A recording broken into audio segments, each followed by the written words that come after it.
Hello. We have been discussing about early Greek philosophy and middle Greek philosophy. We continue today with the debate of Socrates versus sophists. Now, mapping this ancient conflict, Socrates versus sophist, to modern parallels is what our main lecture would be focused today. This is Dr. Ananya Barua, Associate Professor, Department of Philosophy, Hindu College. Now, Socrates' truth-seeking versus the postmodern relativism, or was it the debate between modern political spin in media rhetoric? Let's decode. Truth is relative. That is the ancient conflict. The sophists were very clear that truth is relative. Rhetoric is power. Education is for worldly success. Socrates was clear that truth is objective. Philosophy is moral inquiry. Education is for the soul's care. This is not just ancient Athens, it repeats in many forms throughout history. Now, the modern parallels we see with philosophy versus the postmodern relativism thinkers like Foucault, Derrida, Richard Rorty, and others, who often emphasize that truth is socially constructed, tied to language, power, and context. This echoes the sophistic claim that man is the measure and truth is relative. Socrates' stance has been that, like Socrates, many modern philosophers like Habermas, Martha Nussbaum argue that reasoned dialogue can uncover shared truths beyond power games. Truth versus the spin in politics and media. Now, modern politics often rewards rhetoric, persuasion, and image management more than truth. Media, spins, doctors, and advertisings are heirs of the sophists, making the weaker arguments seem stronger for gain. Socratic critique would say persuasive speech without truth is soul corrupting. It nourishes opinion but not wisdom. Education as a commodity versus education as soul care. Today, education is often seen in sophistic terms. A service for money, training for careers focused on credentials. Socratic view has been that education should form character, teach critical thinking, awaken moral responsibility. This fuels the ongoing debates in universities. Is education for market success or for human flourishing? Moral absolutism versus ethical relativism. For the sophists, justice is what serves the stronger, that is, ethics as power struggle. For Socrates, justice is harmony of the soul, ethics as universal truth. In modern debates, Nietzsche, Foucault, ethics is historically contingent, a mask for power. Rawls, Kant, Nussbaum, ethics is grounded in reason and universal principles. The philosophical illustration, imagine a modern political debate. A sophist-style consultant might say, what matters is how you persuade voters. Facts can be spun. A Socratic approach would insist, if your policy is unjust or false, persuasion is a lie. True justice must be examined, not sold. In higher education, the sophistic model could be, get your degree to win in the job market. Socratic model is study philosophy because an unexamined life is not worth living. Why does this still matters? The bone of contention remains alive. Is truth something real to be discovered, Socrates? Or is truth just what works in context, what persuades, what wins, sophists? Our culture often oscillates between these two poles, truth-seeking versus power-seeking, dialogue versus manipulation. So, the ancient clash of Socrates and the sophists is not just history, it is a timeless tension between philosophy as pursuit of truth versus rhetoric as pursuit of advantage. Now, I would be picking up a short worked example, Euthyphro style, where the question is, for example, what is pity? The interlocutor would say, pity is what the gods love. Socrates asks, Do the gods love what is pious because it is pious, or is it pious because the gods love it? In the first, PT has independent standards and we must define those. If the second, morality becomes arbitrary, anything loved by gods becomes pious, contradiction or an unwanted implication appears, the result would be the initial definition fails.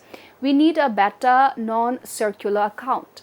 This is the famous Euthyphro dilemma in brave form. It forces a conceptual split that has enormous implications for divine command theories of ethics. Central arguments and doctrines associated with Socrates. Virtue is knowledge, intellectualism. If virtue is knowledge, it can be taught in principles, and moral failure is epistemic. Philosophical consequence, education and inquiry are primary moral tools. Objection is that people sometimes act against their better judgment, so-called akrasia, which challenges intellectualism. So the point that Socrates states after virtue is knowledge, that no one does wrong willingly. Plato, who do wrong either, people who do wrong either are ignorant of what is genuinely good or are compelled by false belief. This connects to the unity of virtues. The virtues are forms of knowledge of the good. The unexamined life is not worth living is a claim about the normative importance of self-knowledge and philosophical inquiry for a life worth living. Further, priority of the soul over the body and wealth. Socrates argues that harming the soul by injustice or moral complacency is worse than bodily harm or material loss. Obligations to justice and law. In the Crito, Socrates gives an argument that one must respect the laws of the city because to undermine them is to undermine one's own life and the conditions that made one's life possible. But he also refuses to escape because to do so would be unjust. His stance is subtle and has been interpreted many ways. Critique of sophistry and rhetorical persuasion, Socrates opposes the sophist model of persuasion without truth. He aims for knowledge, not mere victory in debate. Philosophical explanation why it matters. The epistemic ethics, Socrates' thought links knowledge and ethics, making moral philosophy an inquiry into truth conditions rather than mere emotive guidance. Method is a civic tool. Public questioning aims to improve souls and the city by exposing complacent opinion and fostering critical self-examination. Foundational for later debates, the Euthyphro dilemma, the notion that virtue might be teachable, and the method of conceptual analysis all shape Plato, Aristotle, Stoics, modern ethics, and philosophy of science. Model of intellectual humility, I know that I do not know, is not surrender, but an admission that opens genuine inquiry. Now, there are certain major criticisms and limits here. Does Elanchus teach anything positive? Critics say frequent aporias leave interlocutors with doubt but no doctrine. Plato sometimes fills the gap by offering positive accounts. Pure Socratic Elanchus might be only negative. So is intellectualism true? Empirical psychology and many moral philosophers argue that people do sometimes act against their better judgment, so virtue may not be reducible to knowledge.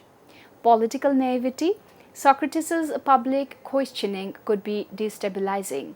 Athenian jurors saw it as corrupting youth and disrespecting tradition. The source problem is that because we read Socrates mainly through Plato and Xenophon, it is hard to know which ideas are Socratic and which are Plato's later philosophical innovations. So Socrates' lasting contribution is twofold. First, the method, which is a disciplined, a nuanced, a public, question-driven refutation and search for definitions that trains people to think clearly and care for their soul. and moral focus, they claim that philosophy's point is to make people better, not just smarter. Plato and Aristotle each inherit and transform that legacy. Plato tends to systematize and metaphysicize the ethical search. Aristotle naturalizes and empiricalizes it. Socrates remains the paradigm of the philosophical life, the inquirer who insists that virtue, knowledge, and self-examination are inseparable. Now, this familiar trilogy, whom we have already mentioned or talked in our previous lecture about Socrates, Plato, Aristotle, each we had said is best understood in relation to the others. Socrates as the ethical questioner, Plato as the metaphysical system builder, Aristotle as the empirical analyst and systematizer. Now, Plato's Euthyphro, the dialogue, the context here is how the methodology develops. The setting in Plato's Euthyphro, it is outside the Athenian law courts. Socrates meets Euthyphro, a religious expert who is about to prosecute his own father for impiety. That's where the central question begins: what is pity? The argument, step by step, let us decode. The question of definition. Socrates presses Euthyphro for a universal definition of pity, not just examples like prosecuting wrongdoers. Philosophy starts here to move from examples to essence. Euthyphro's proposal, he offers, what is dear to the gods is pious, and what is not dear to them is impious. This is the divine command theory, DCT, in the first form. Morality is what the gods love. Socrates' first objection. But the gods famously disagree. They quarrel in myths. So one action might be loved by some gods and hated by others. Then the same act would be both pious and impious. Contradiction. The result, Euthyphro must refine his position. The refined proposal. Euthyphro modifies. Pity is what all the gods love. Now unanimity solves the quarrel problem.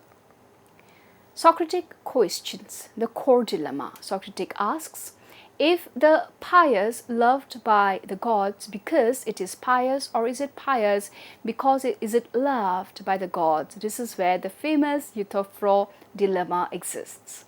Now, the philosophical analysis of this dilemma is the first, loved because it is pious. That's the horn one. Then pity has an independent standard prior to the god's love. The gods recognize its piousness and response to it, like appreciating beauty. Implication is morality is independent of divine will. Even gods are bound by moral truth. Horn 2. Pious because it is loved. Then whatever the gods love becomes pious by decree. Implication is morality is arbitrary. If gods decided cruelty was lovable, cruelty would be pious. It raises problems, undermines the intuition that morality has a rational base. So why it's philosophically significant autonomy of ethics? It suggests morality might not depend on the DCT or the divine command theory, a foundational move in moral philosophy. Critique of arbitrariness challenges any theory that grounds right or wrong solely in authority, whether divine, cultural, or political. Analytical style shows Socratic method using a simple question to split open a conceptual framework. Enduring problem. The dilemma is still discussed in philosophy of religion and metaethics. So the question is, can a theist say God commands actions because they are good, risking independence of morality, or that good is defined by God's command, risking arbitrariness? So how Socrates lives it? Euthyphro fails to answer. He lives in frustration. The dialogue ends in aporia, puzzlement, no final definition of pity. But the negative result is constructive. It clears away superficial answers and shows the complexity of the issue. So Socrates doesn't provide a positive definition but exposes the hidden assumptions in religious/moral thinking. The dilemma demonstrates his elanches, forcing a refinement then showing its logical fork. Philosophically, it opens the possibility of moral rationalism, morality grounded in reason, not authority. Now let us do a close reading of Socrates in the Apology, focusing on his defense of philosophy and the unexamined life claim. This complements the Euthyphro by showing Socrates not just by who analyzes concepts but defending why philosophy itself matters for human life. Now the dialogue, Plato's Apology, Socrates' defense speech at his trial in 399 BCE. The charge is corrupting the youth, impiety, which is not believing in the city gods, and introducing new divinities. The audience have been the Athenian jury, and the purpose was Socrates is not trying to escape death at all costs, but to explain his way of life. The core argument, the unexamined life is not worth living. Socrates' self-portrayal. He describes himself as a gadfly sent by the gods to sting Athens into self-awareness. His mission began after the Delphic oracle pronounced that no one was wiser than Socrates. Socrates interprets this as a riddle. He is wise only in knowing that he knows nothing. The value of philosophy. Socrates equates philosophy with care of the soul. Wealth, reputation, and bodily pleasures are secondary. The primary good is moral and intellectual excellence arete. Philosophical examination, asking what justice, virtue, pity, and the good life really are. Thus, the famous claim, the unexamined life is not worth living for a human being, Apology 38a. This is more than rhetoric, it is a normative principle. Without reflection, humans live like unreasoning creatures following custom or desire. To be human is to use reason, to question, clarify, and seek truth. Life without this pursuit lacks what makes it fully human. So we see that the philosophical structure of the defense, the divine mission argument, the oracle's pronouncement gave Socrates a duty to test supposed wisdom, expose ignorance, and encourage inquiry. Thus his philosophy is not impiety but pity. Moral priority argument, it's better to suffer injustice than commit it. Escaping through flattery or falsehood would corrupt his soul. Better to die than just to live unjust. Benefit of the city argument. By questioning Athenians, Socrates benefits them even if it stings their pride. Killing him would harm Athens more than him. Fear of that argument, that is either annihilation, a dreamless sleep, or a relocation of the soul. In neither case is it to be feared. Thus, fear of that cannot justify abandoning philosophy. So, the existential claim, worth or the axiological worth, is measured by reflection and virtue, not survival or comfort. Ethical claim, self-scrutiny makes one responsible for justice and truth. Unexamined living risks justice and corruption. Epistemic claim, philosophy's task is to seek knowledge even if certainty is elusive. Political claim, philosophy keeps democracy alive by challenging complacency and pretended wisdom.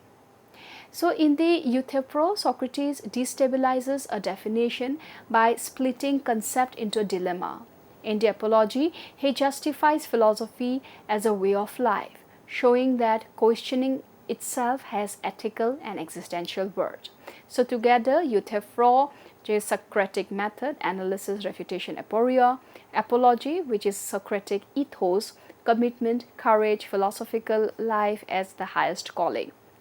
So Socrates is not just a man with arguments.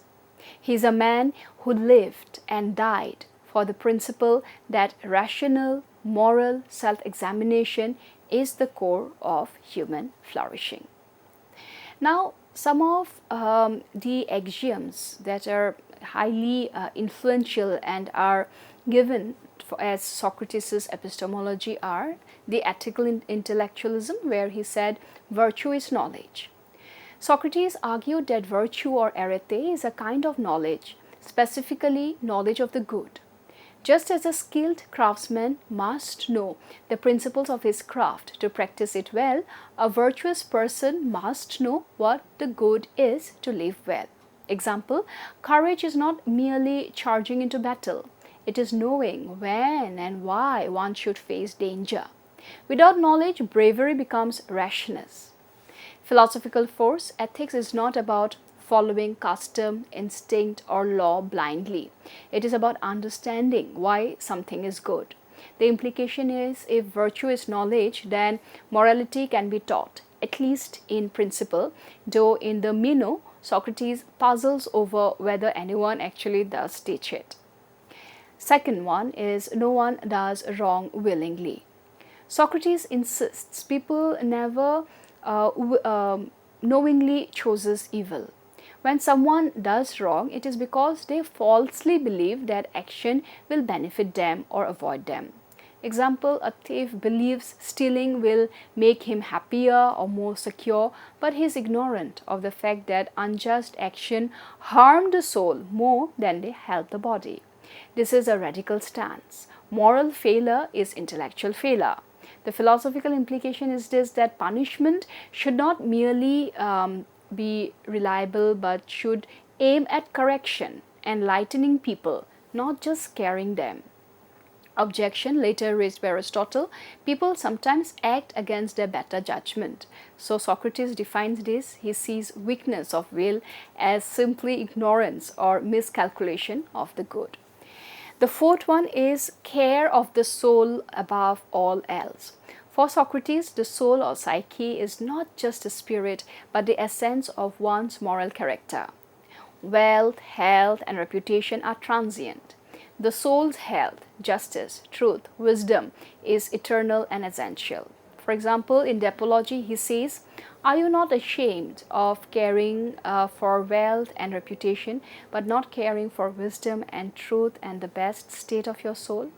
The philosophical implication is that ethics is about self-care in the deepest sense, not indulgence of bodily pleasure, but cultivating inner integrity. So Socrates' refusal to escape from prison, Crito, embodies this.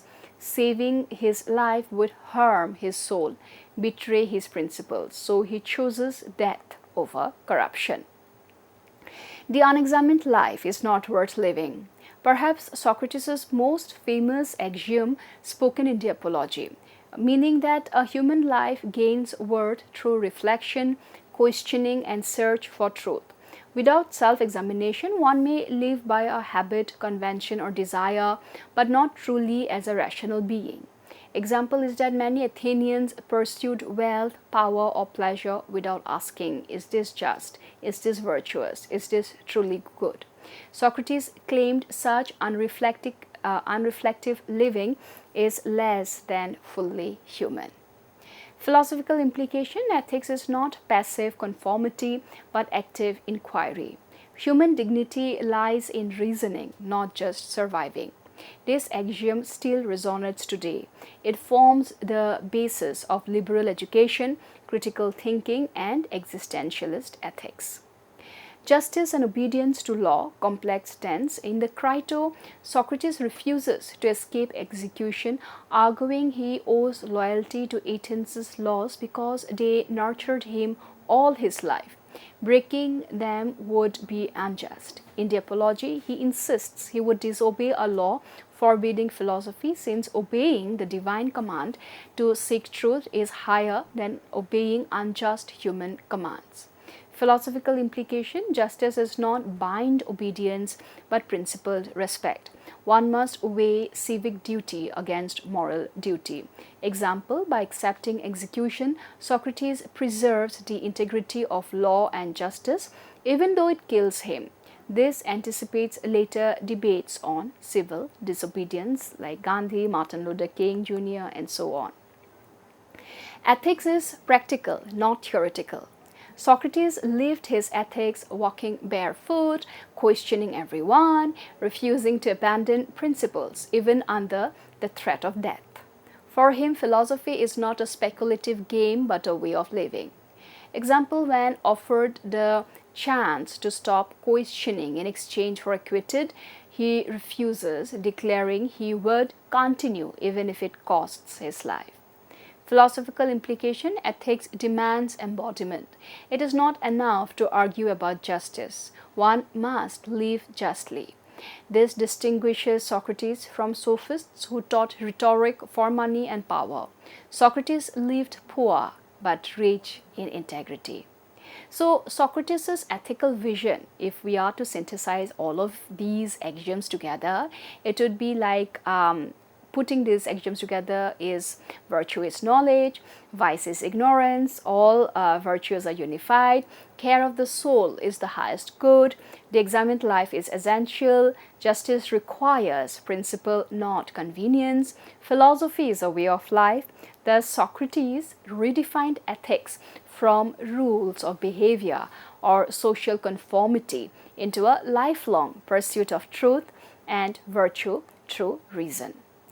We will be discussing more of the philosophical dialogues about the unexamined life, about the existential, ethical, epistemic, political claim, and we would also do more about the Socrates' claim about how ethics is the way of life, about if someone steals, it is not because they chose evil but because they falsely believed that their act would bring real benefit, and more such discussions of ethics in Socrates in our next class.